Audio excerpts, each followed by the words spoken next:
We have with us today Manor Township, the Chief of Police Eric Petrosky, and also the Supervisor Chair, Mr. Donald Palmer. Guys, thank you for joining us today. Thank you. In the light of the shootings, the problems that other schools have had, this has caused both of you to become very concerned about our local area.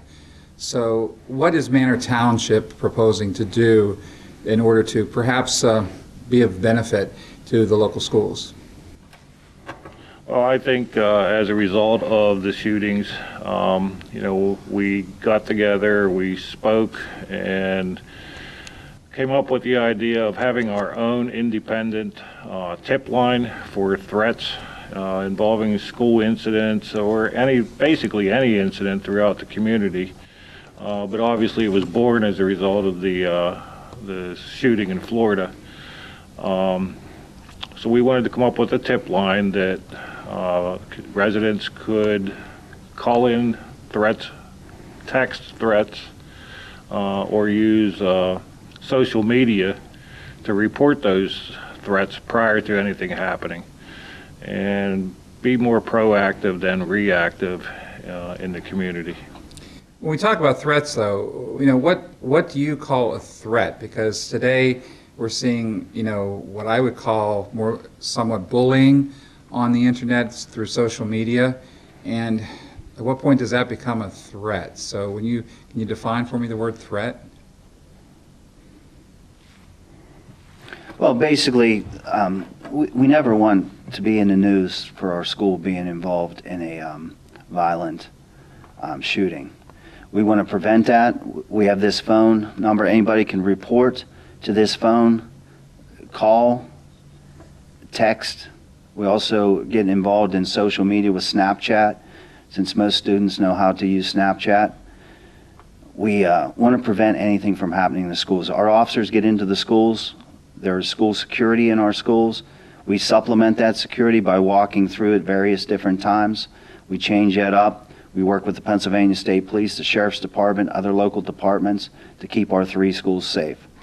So basically with this phone is for any crime, whether it be bullying, a threat that someone's going to go in and try to harm a student, any fights that are going to be after school, during school, anything that we can prevent through the use of this phone is why we got this program. Now, is this limited to just the schools, or is this can this be anything? Like if they're out and they see an accident, could they call that number? Absolutely. It's for the whole community to use. Just with the recent violence in the schools, it just kind of put a push on us to get together and try to do something for our community and our schools. Now, is this just a standard cell phone with the apps on for Snapchat and Instagram and that type of thing? Yes. Okay, so you went and ordered a cell phone. I'm just trying to put this into order. You ordered a cell phone that basically has a number that you're going to give out to everybody. So what stops people now then from basically bypassing the 911 service and basically trying to call you for anything that they want? Okay. Basically, we want people to use the 911 system. It's designed for immediate response. This phone here, we may be handling an incident. They leave a message. We will contact them immediately. But the 911 system, we are not trying to get people to circumvent that. They can contact us anytime, dispatch us by radio or by phone. So we're not trying to circumvent that. But this is just if someone's uncomfortable to call a police department or stop at a police department and do a face-to-face, this phone is just another tool that they can report it and remain anonymous. They can call, leave a message, they can get on our Facebook, they can text a message and report a violation without the fear of giving their information or their name. Now, because we're in the modern age and because caller ID and a lot of other apps are available to us as far as cell phones are concerned.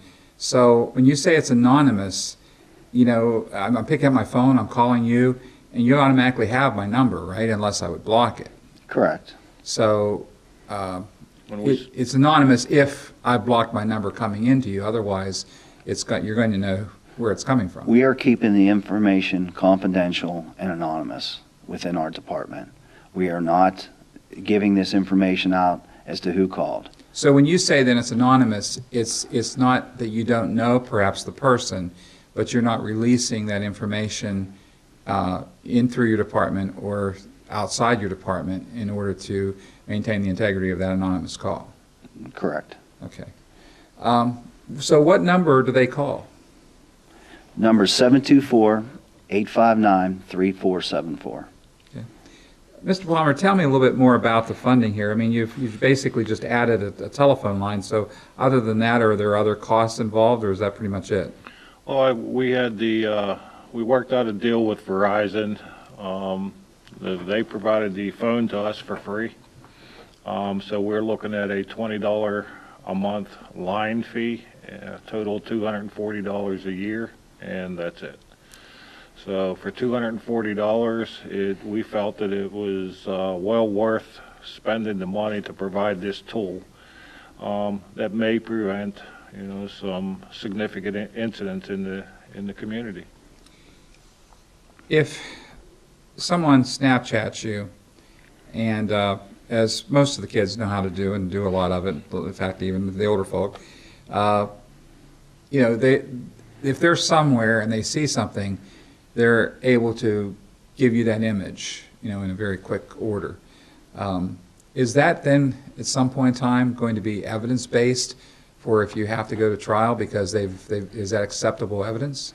Well, we would conduct an investigation, and if the people are willing to testify, we could use it as evidence. If they want to remain anonymous, we'll do everything we can to keep them anonymous and do the investigation around that. Okay, so giving you a scenario, if I Snapchat you a photo of a crime being committed, but yet I don't want to testify, I don't want to go to court, but I gave you the photo. Can you admit that photo without its source, or would the courts require a source to be attached? The courts are going to require someone to testify that provided So that was information. what happened. Yeah, but if they can report something, remain anonymous, and we can stop it before it happens, that's what we're looking for here. Because some people don't want to report because they don't want to be questioned, interviewed, and we're not circumventing the court system either. We feel it's important that people help the police. We can't do this without the people, the community. They need to keep reporting violations, testify when they're called upon to testify. We're just, in case somebody who would normally not call, we're just trying to get those people to call and report stuff so we can prevent things from happening. So would you kind of call this an electronic neighborhood watch? You could call that. Okay, because you're looking for preventative measures rather than you're hoping you don't have to have this in progress. I mean, it could come to that. Yes. But the main thing that you're really interested in is if something appears to be happening, if something's the start of something, basically for them to use it freely to get on, and so that perhaps something can be prevented like happened before. Because in Parkview, there were obvious things that happened there that happened long before he went into that school. Absolutely. And people were reporting it. People were telling other people, but nobody was seemingly able to pull that together into some usable information that they could, approach him and do something about it. The state police here in Katanning just recently had a report of someone threatening, and they went and they actually took him to the hospital, and then he got out and they charged him appropriately. But the point is they became very proactive rather than waiting until he actually did something because he was threatening to do it. So they went ahead and became very proactive. So again, coming back to the cell phone thing, is this what you see? So you want people to call it, you want that with something substantial that they feel is important for you all to know to hopefully prevent something. Yes, we want the people to assist us with taking a proactive approach to prevent crime in our area, especially in our schools, in our communities, to make it safer for everyone. We don't want to be reactive. We don't want to go after it happens. We want to try to take a very proactive approach, and that's what this program's about. I think the other thing to recognize here too is, this is a cell phone. It could be somebody completely out of our community that makes some kind of report, maybe for a different jurisdiction. And if that does happen, we'll make sure and share that information with the appropriate jurisdiction, as quickly as we get it.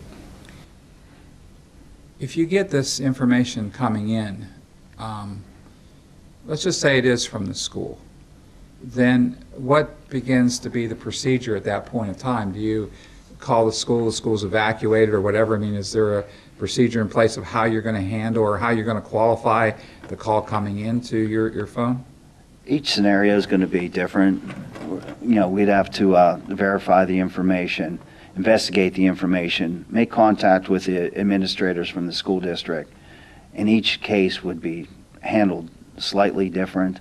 And as it's occurring, that's when we would make a determination. But to sit here and tell you every situation is going to be handled this way, they would change slightly from one investigation to another. But we would work hand in hand with the school district, the school's administrators, to keep our kids safe. So again, the number is?